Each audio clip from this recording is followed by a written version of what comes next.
ॐ शान्ताकारं भुजगशयनं पद्मनाभं सुरेशं विश्वाधारं गगनसदृशं मेघवर्णं शुभांगं लक्ष्मीकान्तं कमलनयनं योगिभृध्यानगम्यं वन्दे विष्णुं भवभयहरं सर्वलोकैकनाथं। भगवान नारायण का श्री चरणमा कोटि कोटि नमन टक्राउँदै हाम्रो च्यानललाई हेरेर साथ दिनुहुने समस्त भक्तजनहरुमा हृदयदेखि नै ओम नमो नारायण टक्राउँदै त आज विशेष गरिकन पुत्रदा एकादशीको पौष शुक्ल पक्षमा पर्ने पुत्रदा एकादशीको कथा श्रवण गरौँ सज्जनबिन। ओम श्री गणेशाय नमः, श्री सरस्वत्यै नमः, श्री गुरवे नमः। अथ पौष शुक्ल एकादशी कथा युधिष्ठिर उवाच। कथिता वै त्वया कृष्ण सफलैकादशी शुभा, कथयेषु प्रसादेन शुक्ला पौषस्य या भवे। किं नाम को विधिस्तस्य, को देवस्तत्र पूज्यते, कस्मै तुष्टो ऋषिकेशः त्वमेव पुरुषोत्तमः। अब आज पौष शुक्ल एकादशी को कथा कहिन्छ। धर्मराज युधिष्ठिरले भन्नुहुन्छ कि हे भगवान श्री कृष्ण, तपाईले पौष कृष्णमा पर्ने कल्याणकारी सफला नामको एकादशी को बारेमा कथा भन्नुभयो। अब कृपा गरेर पौष को शुक्ल पक्षमा जो एकादशी पर्दछन् तिनको कथा कही बक्सियोस् भगवान भनेर बिन्ती बिसाइसकेपछिबाट तब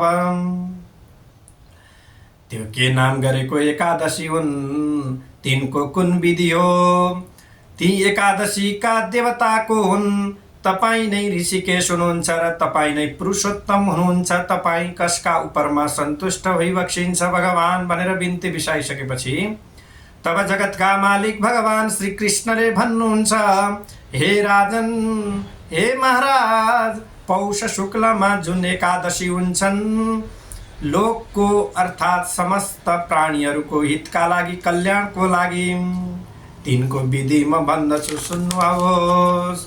पूर्वेण विधिना राजन कर्तव्यै सपरेत्नत, पुत्र देति च नाम्नासो सर्व पाप हरा पराम। नारायणोऽधिदेवस्य कामद सिद्धिदायक, नात परतरा काचे त्रैलोक्य सचराचरे। अर्थात हे राजन, पहिले बताइएका विधिले नै यस एकादशीलाई पनि अर्थात परिश्रम पूर्वक गर्नु पर्दछ। सबै प्रकारको पापलाई हरण गर्नेमा अति उत्तम यो एकादशी पुत्रदा नामले पुकारिन्छ। जय बोलो पुत्रदा एकादशी को जय होस्, ऋषिकेश भगवान को जय होस्। यस्तो प्रकारको दिव्य यस एकादशी को अधिदेव अर्थात यसमा पूजा गरिने देवता नारायण हुन्। उनी सकल सिद्धिदायक चाहेको पुर्याउनेवाला भई बक्सिन्छ भगवान। चराचर सहितको तिनै लोकमा इच्छा पूर्ति गर्ने यो भन्दा अर्को कुनै पनि व्रत छैन जो जन पुत्रदा एकादशी को कल्याणकारी व्रत गर्दछन्। भगवानहरूले अर्थात भगवान जगतका मालिक श्री हरिले त्यस्ता प्रकारका मान्छेलाई विद्वान र कृतिमान बनाइदिनुहुन्छ। हे राजन, पाप सखा पार्नमा अति श्रेष्ठ भएको पुत्रदा एकादशी को कथा कहन्छु सुन्नुहोस्। उहिले भारत वर्षमा भद्रावती नामको नगरी थियो र त्यस नगरीमा अर्थात सुकेतुमान राजा थिए। अनि ती राजाकी रानी शैब्या भन्ने नामले प्रख्यात छिन्। छोरो नभएका ती राजाले छोरो होला भन्ने मनोरथले धेरै काल बिताइसके, धेरै वर्षहरू, धेरै कालहरू बिताइसकेपछिबाट तैपनि ती राजाले अगाडि वंश चलाउनेवाला छोरो पाउन सकेनन्। त्यसकारण ती धर्मात्मा राजाले त्यस बारेमा धेरै समयसम्म अर्थात चित्तले दृढ गरिकन अनेकौं प्रकारको चिन्ताहरू मनमा अनेकौं प्रकारका कुराहरू खेलिरहन थाले। किम करोमि को गच्छामि सुत प्राप्ति कथम भवेत्, न राष्ट्रे न पुरे सौख्यम लेभे राजा सुकेतुमान शैवेया कान्द्रया सार्धम प्रत्यहं दुखितो भवोत् अपुत्रस्य हितं नास्ति इह लोके परत्र च। हे भगवान, म के गरौँ कसो गरौँ कहाँ जाऊँ प्रभु परमात्मा, कसरी मलाई छोरो होला भन्ने चिन्ताले न राज्यमा न नगरीमा कतै पनि सुकेतुमान नाम गरेका राजाले सुख शान्ति पाएनन्। यो लोकमा र परलोकमा पनि पुत्र चाहिँ चाहिन्छ, अर्थात् पुत्रले कल्याण गर्ने, अर्थात् पुत्र बिना कल्याण हुने छैन भन्ने सोचेर पत्नी शैव्याका साथमा आफ्नो सन्तान प्राप्तिको इच्छालाई पनि दृढ गरिकन दिनहुँ चिन्तित रहन लागे। यस्ता प्रकारले ती दुवै पति पत्नी हमेशै शोक र चिन्तामा डुबिरहन्थे। पितृहरूको पनि मैले दिएको पिण्ड पानी पनि खिन्न भएर खाँदा हुन्। राजाको पछि जो हामीलाई पिण्ड पानी तर्पण दियोस् त्यस्तो कोही देख्दैनन्। तब कसले हाम्रो श्राद्ध आदि पितृकर्महरू गर्लान् भन्ने सोचमा परेर यस्तो प्रकारको कुरो सम्झी त्यसका पितृहरू दुखित रहन्थे। अरे ती पितृहरूको त्यो दुःखको मूल कारण जानेर राजा पनि तडपिरहन्थे। त्यतिखेर नै ती राजालाई न त दाजुभाइ न त बन्धु वर्ग तथा न मित्रहरू नै न त हात्ती घोडा पदादि पैदल सेना नै बेस राम्रो लाग्दथ्यो। ती राजाको मनमा यस्तो प्रकारको निराशा छायो। पुत्रहीन पुता अर्थात् मनुष्यका जन्मेको फल केही छैन र अर्थात् अपुत्रीको घर शून्यै लाग्दछ। सधैँ दिल दुखी रहन्छ। छोरो नभइकन पितृदेवको र पितृ अर्थात् मनुष्यहरूको ऋणी हुन सकिँदैन। अर्थात् सन्तान नभइकन कसरी पो हुँदो छ र। त्यसकारण मनुष्यहरूले जसरी हुन्छ आफ्नो पुत्र प्राप्तिको अर्थात् गर्नु पर्दछ भनिकन जसको छोरो छ त्यसको यस लोकमा पनि कृति हुन्छ र परलोकमा असल कल्याणकारी गति अवस्था रहन्छ। जसको सन्तान हुन्छन् सजन्मे जुन शुभ कर्म गर्ने मनुष्यहरूको सैकडौं जन्मको पुण्य उदय हुन्छ तिनीहरूकै घरमा आयु आरोग्य र सम्पत्ति सदा रहन्छ। जसको घरमा सन्तान रहन्छन् पुत्र पौत्रासो लोकासो भवेयुः पुण्य कर्मणाम पुण्यम विना च न प्राप्ति विष्णु भक्तिम विना तथा पुत्राणाम संपदो वापि विद्यायस्यतिः मेघमतिं यों विचिन्त्य मानुषौ राजा शर्म न लब्धवान्। पुण्य कर्म गर्नेहरूको नै लोकमा छोरा नाति पनाति खनाति इष्ट मित्र सन्तानहरू हुन्छन्। ती सब बिना पुण्यले तथा बिना विष्णुले नदी पाइँदैन। पुत्रहरू सम्पत्तिहरू त्यस्तै विद्याको प्राप्ति पनि पुण्य बिना पाइन्न भन्ने मेरो निश्चय छ। यस्तै कुराहरू सोच्दै ती राजा सधैँ दुखी रहन लागे। उनले शान्ति पाएनन्। बिहान पनि राजा त्यही चिन्ता गर्दथे। त्यस्तै आधा रातमा पनि त्यही प्रकारको चिन्ता गरिरहन्थे। त्यसपछिबाट ती सुकेतुमान राजाले अब आत्महत्या गर्ने निश्चय गरे। तब ती राजाले आत्महत्या गर्दा पनि दुर्गति हुन्छ भन्ने सोचेर आफ्नो शरीरलाई पनि ठाडै सुकेको अनि त्यस्तो अपुतो भएको देखेर त्यसपछि फेरि आफ्नै बुद्धिले आफ्नो कल्याण हुने कुरो विचारेर त्यसपछि ती राजा घोडामा चढेर अटाम्य जंगलमा जाँदा भए। जय बोलो श्री कृष्णचन्द्र भगवानको जय हो। त्यसरी सुटुक्क हिँडेका ती राजालाई पुरोहित ब्राह्मणहरूले पनि पत्तै पाएनन्। अनि राजा जंगली मृग आदि जन्तुहरूले र चराचुरुङ्गीले बास गरिने बाक्लो घनघोर जंगलमा पसे र तब त्यस वनमा बर पिपल बेल खजुर त्यस्तै कटहरका रुखहरू हेर्दै हेर्न थाले। टहल्दा त्यहाँ मौ अर्थात् मौलसरी छतिवन तित्री तिलके सालताल तमाल र सल्लाका रुखहरू पनि ती राजाले देख्दा भए। त्यस्तै कुसुम कुम्बी लप्सी भलायो सिमल कर्मा टटलो खयर बयर त्यस्तै अत्यन्त शोभिएका पाकड र पलासका रुखहरूलाई पनि राजाले त्यस जङ्गलमा देख्दा भए। अनि त्यहाँ मृग, बाघ, बनेल, सिंह, ढेडु, बानरहरू पनि देख्दा भए। अनि त्यहाँ ती राजाले कतै धमिराको देवले मावि अर्थात् बाट निस्किएका सर्पहरूलाई देखे त कतै मत्ता वन हात्तीहरूलाई ढोईहरूका साथमा देखे। अनि त्यहाँ बाँसा, कस्तुरी मृग, नीलगाई, स्याल, खरायोहरू तथा वन बिरालालाई, गाई, डरलाग्दा अर्ना, चौरी गाईहरू पनि देखे।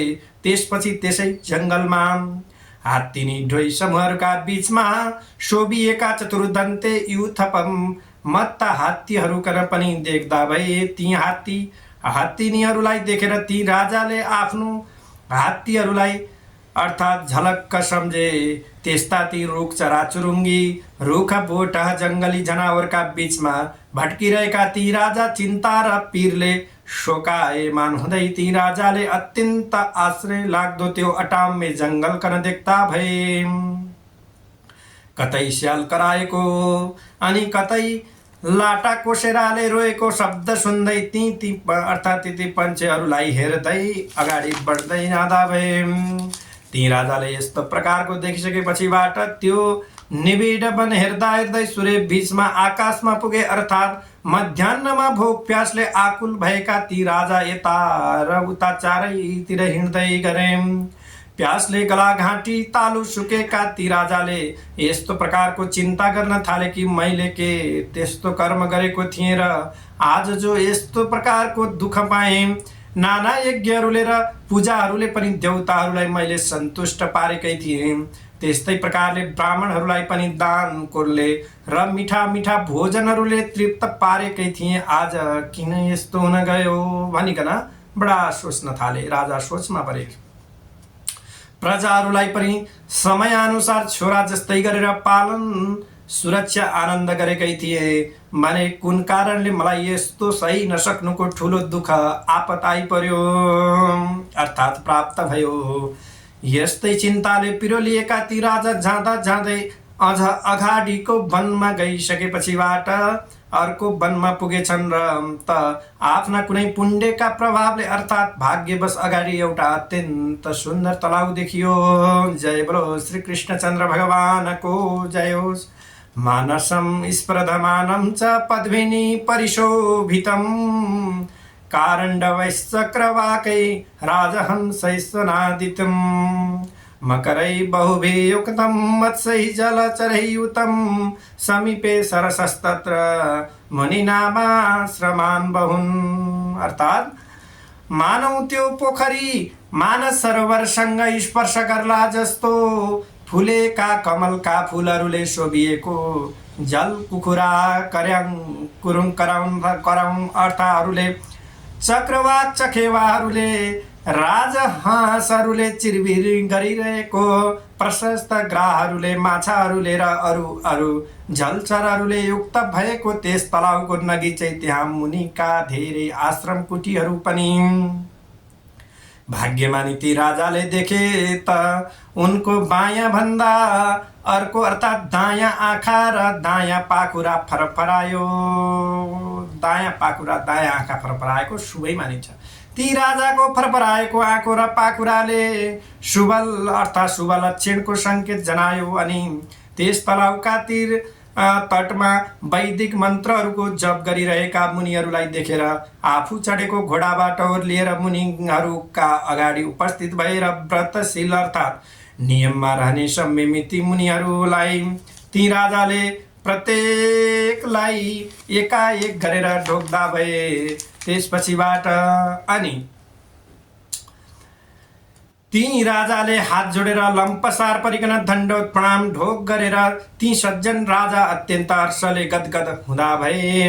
अनि ती मुनिहरूले पनि ती राजालाई भने, हामी तिम्रा उपरमा प्रसन्न छौँ हे राजन, तिम्रो मनमा जो इच्छा छ सो आज भन।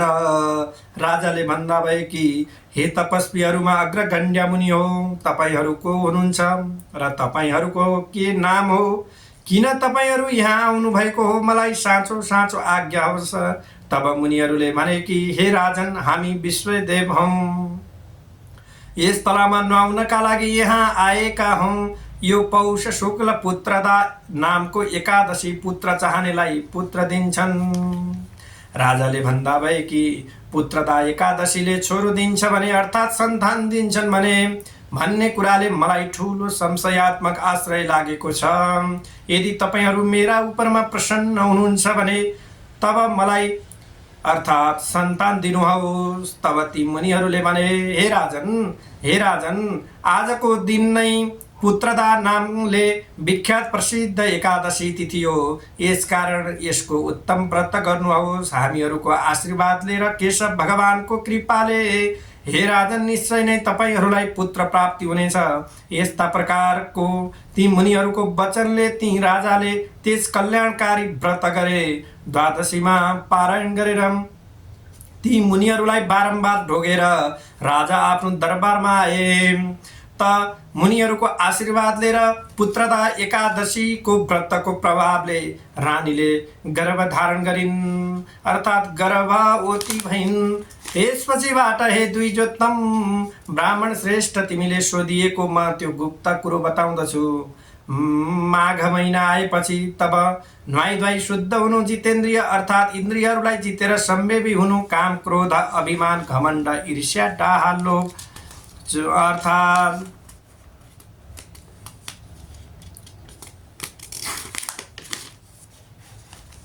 गर्भवती भइन्। अनि समय आएपछि तेजस्वी तथा पुण्यात्मा छोरो जन्मियो। पछि उसले बाबुलाई सन्तुष्ट तुल्यायो र त्यो प्रजाहरूको राम्रो तरहले पालन गर्ने हुँदो भयो। हे राजन युधिष्ठिर, यसै कारणले पुत्रदा एकादशीको व्रत गर्नुपर्दछ। लोकजनहरूको कल्याण होस् भन्नका लागि मैले तिम्रा सामुमा भनेको हुँ। जो मानिसहरू पुत्रदा नामले पुकारिने यो व्रत गर्दछन् ती मोक्षभागी धर्मात्माहरूलाई अवश्य सन्तानको प्राप्ति हुन्छ, पुत्र रत्नको प्राप्ति हुन्छ। यो पुत्रदाको कथा पढ्नाले अथवा सुन्नाले मात्रै पनि हे राजन, ती पढ्ने सुन्नेलाई अश्वमेध यज्ञ गरेको फल मिल्नेछ र यस लोकमा सुख पाएर परलोकमा पनि आनन्दले रहनेछ।